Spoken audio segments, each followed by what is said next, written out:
وہ آپ ہو سکتا ہے اس ٹرانسمیشن میں نہ دیکھ پائیں، لیکن جو ہماری ریپیٹس ہوں گی ان میں آپ دیکھ پائیں گے۔ دوسرا حصہ الیکشن کمیشن کے سامنے عمران خان صاحب کے بارے میں جو پی ایم ایل این کی جانب سے ایک پٹیشن دائر کی گئی ہے ان کی ڈسکوالیفیکیشن کی، اس کی کل بڑی اہم ہیئرنگ ہے۔ پی ٹی آئی کا لاء عمل کیا ہوگا اور پی ایم ایل این کس طریقے سے یہ کیس پلیٹ کرے گی۔ یاد رہے کہ پچھلی ہیئرنگ کے اندر الیکشن کمیشن کی جانب سے یہ کہا گیا کہ پی ٹی آئی کے لائرز ان کا وقت ضائع کر رہے ہیں۔ ہم اس کے اوپر بھی بات کریں گے۔ ایٹول کومنٹ ہمارا پاکستان کے اندر سرکاری نوکریوں کے حوالے سے اس کو ضرور دیکھیے گا۔ پہلے معاملے کی طرف آتے ہیں۔ شاہد خاقان عباسی صاحب وفاقی وزیر پاکستان مسلم لیگ نواز کی طرف سے اسلام آباد اسٹوڈیوز میں ہمارے ساتھ موجود ہیں۔ احمد بلال صوفی صاحب سابق وفاقی وزیر قانون اور ماہر ہیں بین الاقوامی قوانین کے، ہمیں لاہور سے جوائن کر رہے ہیں۔ اور سینیٹر سید شبلی فراز صاحب رکن سینٹ قائمہ کمیٹی برائے خارجہ امور پاکستان تحریک انصاف کی طرف سے، he just walking into the door, ابھی انہوں نے ہمیں جوائن کرنا ہے۔ تینوں مہمانوں کا شکریہ۔ ذرا شاہد صاحب آپ سے کا میں آغاز کروں۔ ایک تو پہلے میں آپ سے چاہوں گا کہ یہ ریفلیکٹ اس پہ کیجیے گا کہ جو ہندوستان کی پالیسی کو پاکستان کو ہر ایسے ایونٹ میں سنگل آؤٹ کرنے کی کوشش کرتا ہے۔ ہم نے دیکھا اور آپ نے ویڈیوز بھی دیکھ رہے تھے بیٹھ کے کہ جو سفارتی آداب ہیں ان کو بالکل ملحوظ خاطر نہیں رکھا۔ ہائی کمشنر جو تھا ہی آلموسٹ لاسٹ ہز کول، اور سرتاج جی صاحب پریس کانفرنس کریں گے۔ تو میں یہ جاننا چاہوں گا کہ یہ پالیسی آپ کے خیال میں پاکستان اسپیسیفک پالیسی ہے، کیا کرنا چاہتا ہے ہندوستان یہ کام کر کے؟ دیکھیے تو بڑی بدقسمتی ہے کہ یہ ہارٹس آف ایشیا جو کانفرنس ہے، یہ ہارٹ آف ایشیا، یہ پاکستان یا انڈیا اسپیسیفک نہیں ہے۔ اس کا بیسیکلی فوکس افغانستان پہ ہے کہ کس طرح افغانستان کی مدد کی جائے اور ریجن میں جو ایشوز افغانستان کی وجہ سے پیدا ہوتے ہیں ان کو کیسے حل کیا جائے۔ ٹھیک، یہ اس کا بنیادی مقصد ہے۔ اور علاقائی کنیکٹیوٹی بھی ہے، ٹریڈ بھی چلانی ہے، وہ سارے لیکن افغانستان کے گرد گھومتی ہے۔ فوکس افغانستان ہے۔ ٹھیک، اور اس کی یہ پہلی میٹنگ نہیں ہے، چھٹی میٹنگ ہے اور بڑے ہائی لیول پر اٹینڈ ہوئی ہیں، پورے ریجن میں ہوئی ہیں، چین میں بھی ہوئی ہے، قزاقستان میں بھی، ترکی میں بھی، پاکستان میں بھی، انڈیا میں ہو، اور 6 علاقائی اور بین الاقوامی تنظیموں کے نمائندگان بھی اس کا جی بالکل، اور بہت سے ملک کو 40 ملک سپورٹ بھی کرتے ہیں، تقریباً ساری بڑی پاور شامل ہے۔ تو وہاں پر بات تو افغانستان کی ہونی چاہیے تھی کہ کس طرح افغانستان کے مسائل کو حل کیا جائے جو روز بروز خراب ہوتے جا رہے ہیں۔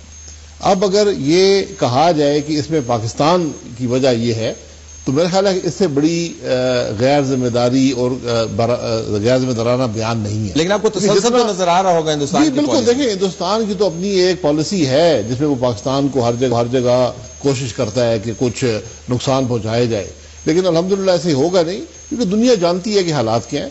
افغانستان میں یہ بارہا کہا جاتا ہے کہ پاکستان نے انٹرفیئر کیا۔ آپ یہ دیکھ لیں، ایک فلوئڈ بارڈر ہے، ایک اوپن بارڈر ہے جو آج کا نہیں ہے، پچھلے 150 سال سے ایک فلوئڈ بارڈر ہے جب سے افغان وارز ہوئی ہیں، اور اس میں اگر یہ دیکھا جائے کہ کتنے حملے وہاں سے ادھر ہوئے ہیں، کتنے یہاں سے ادھر ہوئے ہیں، تو میرا خیال ہے اس کا موازنہ بڑا واضح ہے۔ یہ دیکھا جانا چاہیے تھا لیکن یہ دیکھا نہیں گیا۔ شبلی صاحب، میں ذرا افغانستان کے صدر اشرف غنی صاحب کے بیانات کے چند ایک حصے آپ کے سامنے رکھ دیتا ہوں، ناظرین بھی اس کو دیکھ رہے ہیں۔ ایک تو انہوں نے یہ جس پیٹینس کا یا چھوٹے پن کا ہم مظاہرہ دیکھ رہے تھے ہندوستان کے پروٹوکول کی طرف سے اور ان کی انتظامیہ کی طرف سے، وہ اشرف غنی صاحب کی تقریر میں بھی بدقسمتی سے نظر آیا۔ جو پاکستان کی طرف سے $500 ملین کی ڈیولپمنٹ ایڈ کمٹ کی گئی ہے، اس کے اوپر انہوں نے کہا جی کہ پاکستان نے افغانستان کی ترقی کے لیے $500 ملین کا وعدہ کیا ہے۔ مسٹر عزیز، آگے سے وہ کہا مسٹر عزیز، یہ رقم دہشت گردی کی روک تھام کے لیے استعمال ہو سکتی ہے۔ ایک تو انہوں نے یہ کہا جی کہ آپ یہ کام کر دیں۔ طالبان کا کہنا ہے کہ اگر پاکستان ہمیں پناہ نہ دے تو ہماری تنظیم 1 مہینے میں ختم ہو جائے گی۔ اس کے بعد لمبا چوڑا کیس بلڈ کیا۔ تو یہ صرف ہندوستان ہی نہیں ہے، افغانستان بھی ہم نوا بن گیا۔ جی بالکل، اس میں تو کوئی شک نہیں ہے کہ جو آج انہوں نے کیا ہے، اور جس طرح کے افغانستان کے پریزیڈنٹ کی جو ان کی تقریر تھی جس میں انہوں نے بنیادی طور پہ یہی کہا ہے کہ یہ پیسے آپ اپنے پاس رکھیں اور اس کو آپ دہشت گردی کے خلاف استعمال کریں، تو یہ ایک بہت بڑا ہماری انسلٹ انہوں نے کی۔ اب یہ بدقسمتی یہی ہے کہ ایک ملک جس کے لیے کہ ہم نے خاص طور پہ ہمارے ملک نے اور جنرلی اور خیبر پختونخوا نے پرٹیکولرلی جتنی بھی قربانیاں دیں، جتنے ان لوگوں کو ہوسٹ رکھا، تو اس کا ہمیں یہ صلہ ملا۔ لیکن بات یہ اس سے ظاہر ہوتی ہے کہ کوئی فنڈامنٹلی کچھ چیز ہے جو کہ غلط ہے، ٹھیک، اور اس کو پن پوائنٹ کرنا جو ہے تو وہ ہمارا فرض بنتا ہے، بجائے اس کے کہ ہم دوسروں پہ لان تان کرتے رہیں۔ ہمیں اپنے گھر کو بھی ان آرڈر رکھنا ہوگا۔ میں آپ سے بالکل اتفاق کرتا ہوں، ذرا اس کی نشاندہی کیجیے گا کہاں پر لیکنگ ہے، جو کیا چیز اس کے اندر ہونی چاہیے جس کی طرف ہماری نظر نہیں ہے؟ دیکھیں جی، پہلے تو یہ ہے کہ ہم نے اپنی ایک اوور آل جو ہماری ایک تو جو ایک انٹرنیشنل جو ایک ہماری دنیا کے لیے ہماری فارن پالیسی، دوسری اپنی ریجنل لیول پہ جو فارن پالیسی ہے اس میں بہت کلیئرٹی لانی ہوگی. آیا ہماری پالیسی سیکیورٹی ریلیٹڈ ہے یا ہماری پالیسی جو ہے یا ہماری جو اسٹیٹ کی پالیسی ہے وہ اسٹریٹجک ہے؟ ٹھیک. ہمیں لگتا یہ ہے کہ ہمیں یہ اسٹریٹجک نہیں ہے اور ہم نے اپنے آپ کو ایک ایسے پیراڈائم میں اپنے آپ کو پھنسا دیا ہے جس سے کہ ہمارے لیے نکلنا بہت مشکل ہو رہا ہے، اور وہی ہماری جو فورن پالیسی کی ناکامیاں در ناکامیاں ہو رہی ہیں. ایک تو یہ پوائنٹ ہے. دوسری یہ ہوگی کہ جو ہمارے لیڈران ہیں ان کو فورن پالیسی کو ایک پرسنل چیز نہیں بنانی چاہیے. ٹھیک. اس میں ہوتا یہ ہے Talat, this is very important point that I want to make. What happens is کہ جب آپ کی ایسٹس، آپ کی پراپرٹیز، آپ کی انٹرسٹ، اکنامک انٹرسٹ باہر کے ملکوں میں ہوتی ہیں تو پھر آپ جو ہے بحیثیت لیڈر آپ نہیں ان کو اٹیک کر سکتے. آپ اپنی فورن پالیسی میں وہ انڈیپینڈنس لا ہی نہیں سکتے ہیں، because it's for instead of national interest آپ جو ہے تو پرسنل انٹرسٹ کو ڈیفینڈ کر رہے ہوتے ہیں، اور آپ ایک ایسے اس میں لمیٹڈ آپ کی مینوربلٹی اتنی کم ہو جاتی ہے کہ آپ اس میں کئی دفعہ ملک کے جو مفادات ہیں وہ کمپرومائز ہو جاتے ہیں. اس کے بعد میں آپ کے پاس آپ کی طرف آؤں گا. ذرا میں صوفی صاحب کے پاس جاتا ہوں اور ان سے پوچھتا ہوں کہ بین الاقوامی قوانین کے زاویے سے اگر آپ دیکھیں صوفی صاحب تو ہماری پوزیشن کیسی بنتی ہے؟ ذرا ناظرین کی سہولت کے لیے جو چین کے اندر یہی کانفرنس ہوئی، اس چین جب دہشت گردی کے خلاف مختلف قسم کے انیشیٹوز کا ذکر کیا گیا تو پاکستان کی بڑی تعریف اس کے اندر کی گئی. اسلام آباد کے اندر جو اس کانفرنس کا انعقاد ہوا 2015 کے اندر، اس کا جو جوائنٹ ڈکلیریشن تھا اس کے اندر دہشت گردی کی تنظیموں کا نام لیا گیا، لیکن کہا گیا کہ القاعدہ ہے یا داعش ہے، ان کی افیلیٹس ہیں. اب جو امرتسر کے اندر ہوئی ہے وہ افیلیٹس کو یا ان سے جو منسلک گروپس ہیں اب لشکر جنگجوی اور جیش محمد کا نام دیا گیا. ہندوستان کہتا ہے پاکستان سے آپریٹ کرتے ہیں. تو صوفی صاحب یہ بتائیے گا کہ ہمارے لیے امپلیکیشنز اس ڈکلیریشن کے اندر ان تنظیموں کے نام آنے کے بعد کیا ہیں؟ دیکھیے طلعت، ایک تو ان تنظیموں کا نام ہے، لیکن ساتھ ساتھ جو امپورٹنٹ ایشو ہے وہ یہ ہے کہ ایک پرنسپل آف نان انٹرونشن ہے، یعنی آپ کوئی ملک دوسرے ملک میں مداخلت نہ کرے. یہ ایک بنیادی پرنسپل انٹرنیشنل لاء کا ہے. نہ افغانستان پاکستان میں کرے، نہ پاکستان ہندوستان میں کرے، اور نہ ہندوستان پاکستان میں کرے. یہ ایک بڑا فنڈامنٹل پرنسپل ہے. اس پرنسپل کے ٹچ سٹون پر ڈٹرمن ہوتا ہے کانڈکٹ آف انٹرنیشنل لاء میں ممالک کا، اور اسی حساب سے لائبلٹی ڈٹرمن ہوتی ہے. اب اگر اشرف غنی صاحب کا یہ خیال ہے کہ پاکستان کی جانب سے لوگ وہاں انٹروین کرتے ہیں، تو ایک جو بات انہوں نے تقریر میں کہی، انہوں نے کہا کہ ہم ویریفیکیشن کروانا چاہتے ہیں بارڈر کی موومنٹس کے لیے. سو ان کو چاہیے کہ جو لوگ پکڑے گئے ہیں پاکستان کی جانب سے یا مارے گئے ہیں مختلف حملوں میں، ان کے کوائف وہ پاکستان کو مہیا کریں. ابھی تک کوئی کوائف میرے علم کے مطابق پاکستان کو مہیا نہیں ہوا. ایک جنرل سٹیٹمنٹ ضرور آتی ہے کہ سچ اینڈ سچ گروپ نے کیا ہے. یہ بھی ایک جنرل سٹیٹمنٹ ہے کہ پاکستان کے پاس اگر سپورٹ نہ ہو تو ہم 30 دنوں میں ہی سپورٹ نہیں کر سکتے. یہ ایک جنرلائز پوزیشنز ہیں.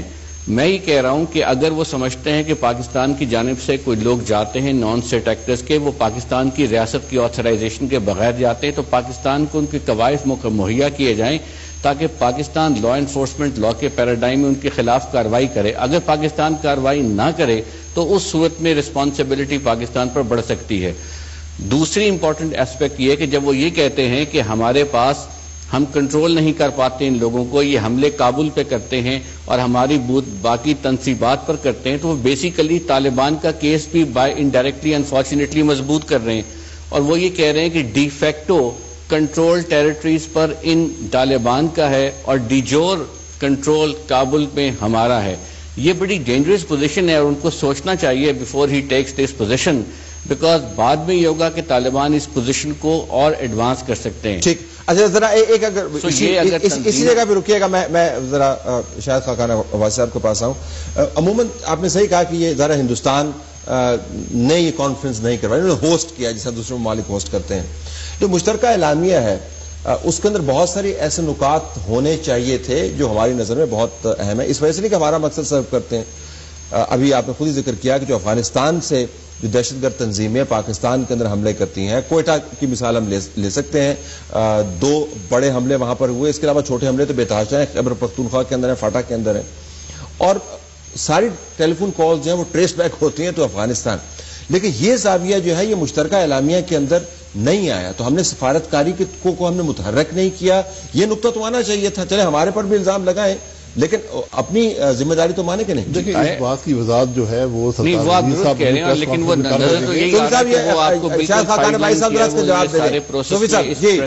میں اور ان کا جو ایفرٹ ہے وہ یہی ہے کہ کسی طرح آپ کو سائڈ لائن کر دیں, نہ ڈرافٹنگ میں پارٹیسپیٹ کرنے دیں, نہ آپ کو آپ کے پریس سے بات کرنے دیں. صوفی صاحب شاید آپ کو آواز نہیں جا رہی میری, میں ذرا شاید عباسی صاحب اس کا جواب دینا چاہیے. جی گو اہیڈ. پہلے ابو بلال صوفی صاحب نے وضاحت ہے کہ وہاں پروٹوکول کیا ہوتا ہے جس میں یہ اعلامیے بنائے جاتے ہیں. تو اس میں اگر آپ ایک ملک کو سائڈ لائن کر دیں جس طرح وہاں پر بڑا واضح ہے کہ کیا گیا ہے, اس کی وضاحت سرتاج صاحب آ کر دیں گے کہ کیا وہاں پر حالات پیدا ہوئے, اس کو مجھے علم نہیں ہے, یہ ابھی چند گھنٹے پہلے کی بات ہے. لیکن بنیادی بات یہ ہے کہ افغانستان کی حکومت اپنی ناکامیاں پاکستان پر الزام لگا کر چھپانا چاہتی ہے. آج اگر کوئی ناکامی ہے وہ افغانستان حکومت کی اپنی ناکامی ہے, لیکن مشترکہ اعلامیہ ریفلیکٹ نہیں کرتا نا. ہم یہ کہہ رہے ہیں وہ اعلامیے جیسے بنتے ہیں اس کی وضاحت سردار صاحب کر دیں گے کہ اعلامیے کیسے بنائے جاتے ہیں, لیکن بعض اعلامیے تک محدود نہیں ہوتی. جو زمینی حقائق ہیں بڑے واضح ہیں کہ افغانستان کی حکومت اس میں ناکام ہو چکی ہے, وہ ہندوستان کے ہاتھوں میں کھیل رہے ہیں اور ان کو اس بات کا کوئی احساس نہیں ہے کہ پاکستان کتنا کچھ افغانستان کے لیے ماضی میں کرتا رہا ہے اور آج کتنا کچھ کر رہا ہے. لیکن میں اس پوائنٹ نقطے کو لیبر نہیں کرنا چاہتا, لیکن میں صرف یہ گزارش کرنا چاہوں گا کہ ہمیں یہ بھی تو دیکھنا ہے کہ صرف ہندوستان نے اپنے دستخط اس پہ ثبت نہیں کیے ہیں, صرف افغانستان نے نہیں کیے ہیں. یہ مشترکہ اعلامیہ ہے, یہ تمام ممالک کے بشمول چائنا, بشمول رشیا, دوسرے ممالک ایران, یہ ان کی پالیسی کو ریفلیکٹ کرتا ہے. تو ساروں کی اونرشپ ہے. یہ ضروری ہے کہ پالیسی کو ریفلیکٹ کرے. ایک لینگویج بنائی جاتی ہے اعلامیہ کی. اگر پاکستان نے ڈیفینیٹلی پروٹیسٹ کیا ہوگا اس کے اوپر, کیا وہاں محرکات ہیں, کیا وہاں رولز ہیں اعلامیہ بنانے کے, اس کی وضاحت سردار صاحب نہیں کر سکتے. شیخ صاحب میں آپ کے پاس ایک سوال لے کے آنا چاہتا تھا, وہ یہ کہ پاکستان کے اندر جو بحث ہے خارجہ امور کے اوپر وہ بھی ہم نے کہیں پر نہیں دیکھی. مثلا اگر آپ کی جماعت کو ہم لے لیں یا پیپلز پارٹی کو لے لیں تو جو کوتاہیاں آپ کو نظر آتی ہیں حکومت کی پالیسی میں وہ اپنی جگہ پر, وہ آپ کا حق ہے, بعض جگہوں پر آپ بالکل درست بھی ہوں گے, لیکن متبادل پالیسی کیا ہونی چاہیے اس کے اوپر آپ کی جو میڈیا کی اسٹریٹجک میٹنگز ہیں پاناما لیکس کے اوپر تو بہت زیادہ ہوتی ہیں, لیکن کوئی بنیادی پلیٹ فارم اویلیبل نہیں ہے جہاں پر آپ ان پٹ دے پائیں کہ جی آپ جا رہے ہیں ہارٹ آف ایشیا کانفرنس کے اندر, یہ ہماری طرف سے ان پٹ لے کے جائیے, ان نکات کے اوپر فوکس کیجیے. اس طرح کے کوئی کام یہاں پر نہیں ہوتا. دیکھیں بات یہ ہے کہ پولیٹیکل لیول پہ تو وہ تو آپ کی بات ٹھیک ہے کہ ہر پارٹی جو ہے تو چونکہ اس وقت جو ایک نیریٹو بنا ہوا ہے وہ نیشنل بنا ہوا ہے اور انٹرنیشنلی کوئی بھی پارٹی اس کو دیکھ نہیں رہی ہے. رہا اس کی بات, دیکھیں اصل چیز کیا ہے, اصل چیز یہ ہے کہ جو آپ کی اس طرح خاقان عباسی صاحب نے کہا کہ ہماری جو گراؤنڈ ریالٹی ہے وہ کچھ اور ہے اور وہاں پہ جو بات ہوئی ہے وہ اور ہے. بات یہ ہے کہ یہ تو ہمارے فورن آفس کو, ہمارے پالیسی میکرز کو گراؤنڈ ریالٹیز کو آرٹیکولیٹ کرنا چاہیے انٹرنیشنل فورمز پہ. اس کا مطلب یہ ہوا کہ وہاں پہ ماں سوائے رشیا کے جنہوں نے کہ ایک ہماری فیس سیونگ سٹیٹمنٹ دے دی کہ پاکستان کو یہاں پہ نہیں ضروری طور پر جو سرتاج صاحب نے اس کی تعریف بھی کیا رشیا. ایگزیکٹلی, تو وہ ہمارے لیے ایک سیونگ ریس ہو گئی, ادروائز تو کسی اور ملک نے ہمیں سپورٹ نہیں کیا, وچ از ہم یہ ایک ریجن لیول کی بات کر رہے ہیں وچ از جو کہ بہت زیادہ پریشان کن ہے. اس کا ایک اور جو وجہ ہو سکتی ہے کہ پولیٹیکل پارٹیز ان کی اپنی شارٹ کمنگز ہوتی ہیں, نہیں ہونی چاہیے, ہوتی ہیں, لیکن اس میں جو اہم چیز ہے وہ یہ ہے کہ جو بھی چیزیں ہیں فورن پالیسی, مثلا میں ممبر ہوں فورن ریلیشنز کمیٹی کا, اب وہ ہوتا کیا ہے کہ یہ ادارے بن گئے ہیں, یہ اسٹینڈنگ کمیٹیز کو امپاور کرنا چاہیے, پارلیمنٹ کو امپاور کرنا چاہیے کہ وہ فورن پارلیمنٹ میں آپ جاتے ہیں نہیں, آپ امپاورمنٹ کی بات کرتے ہیں, نہیں پارلیمنٹ میں اسکورنگ سے وقت ملے گا تو کچھ کرے گا. اب دیکھیں, اب اگر یہ ایک سنجیدہ فرسٹریشن ہے ہماری کہ آپ بطور ٹیکس پیئر میں جاننا چاہوں گا کہ آپ پارلیمنٹ میں جا کے چیزیں ان کی آپ دھنائی کریں سیاسی طور پر, ان کو رگے دیں آپ پارلیمان کے اندر, لیکن یہ بات ہے آپ کے پوائنٹ کو میں ایڈریس کر لوں گا, لیکن یہ اس سے یہی ظاہر ہوتا ہے کہ دیکھیں کہ جب یہ ہوا تھا تو میری جو سب سے پہلے کنسرن تھی جس کو میں نے ٹویٹ بھی کیا تھا کہ جب دیکھیں ایک ملک کا پرائم منسٹر ایک انڈر انویسٹیگیشن ہو, اس کی انٹرنیشنل کمیونٹی کے ساتھ ڈیلنگز کیا مورل سٹینڈنگ ہوگی, اس کی کیا وہ ہوگی,